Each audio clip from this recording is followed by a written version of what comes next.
Hello everyone and welcome back to my channel.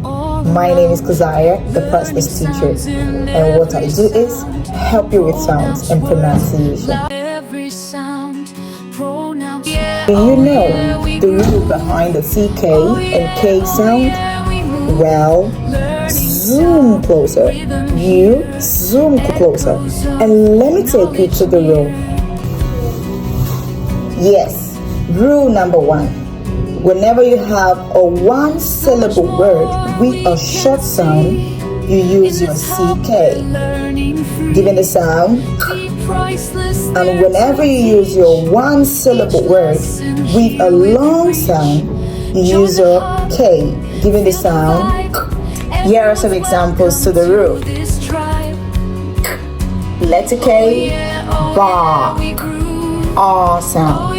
Seek, E sound.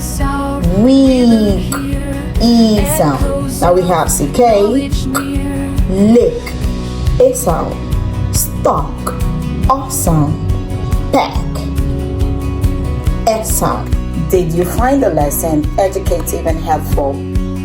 Well, do not forget to like, share, and subscribe to our channel for more helpful tips on sounds. Till we meet again, my name is Keziah, the priceless teacher. Bye-bye.